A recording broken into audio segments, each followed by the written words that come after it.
Сәлем баршаңызға. Бүгін 6 жұмыртқадан және 200 грамм сүттен осындай күшті керемет торт жасап көрсететін боламын. Міндетті түрде видеоны соңына дейін қараңыздар. Алдымен 6 жұмыртқаны ақ пен сарысын бөліп аламыз. Ағын бөлек ыдысқа, сарысын бөлек ыдысқа салып аламыз.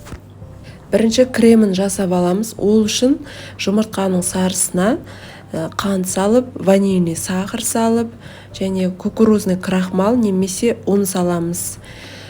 Сосын жақсылап венчикпен араластырамыз. Маған қанша кеткенін осы видеоның астында жазып қалдыратын боламын. Енді осының үстіне 200 грамм сүтімізді құйып, тағы да жақсылап біріккенше араластырамыз.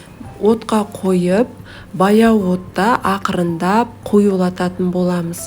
Міндетті түрде осылай араластырып тұрыңыздар тоқтаусыз, себебі астына жабысып қалатын болады. Міне креміміз дайын болды. Енді осыны бөлек ыдысқа салып, бетін жауып, холодильникке қойып қоямыз.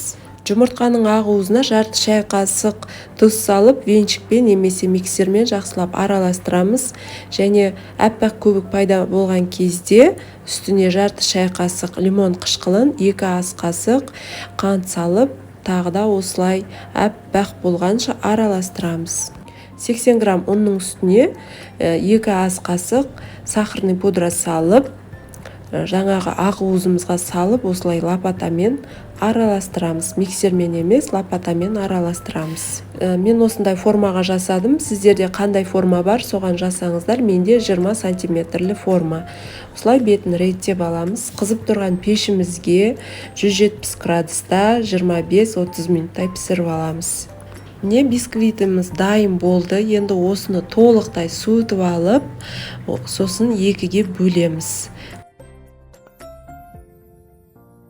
Бөлме температурасында тұрған 100 грамм сары майымызды венчикпен немесе миксермен осылай араластырып аламыз. Үстіне аз-аздан заварной кремімізді салып, тағы да осылай араластыратын боламыз. Барлығын осылай салып, араластырып қоямыз. Осындай әдемі крем пайда болады. Ал енді тортымызды жинайтын боламыз. Кремді екіге бөліп аламыз. Жартысын осы ортасына, қалғанын үстіне және жанына жағып шығатын боламыз. Міне кремімізді жағып алдық. Енді үстіне бисквиттің жартысын қойып, кремімізді салып, осылай жан-жағын реттейміз. Мен үстіне кокос жаңғақтарын септім, ал сіздер шоколад немесе печеньені езіп сепсеңіздер де болады. Міне тортымыз дайын болды. Міндетті түрде осылай жасап көріңіздер. Әсіресе шаймен ішкен кезде өте дәмді болады. Ал маған тіркеліп кетіңіздер. Сіздермен болған Зарина.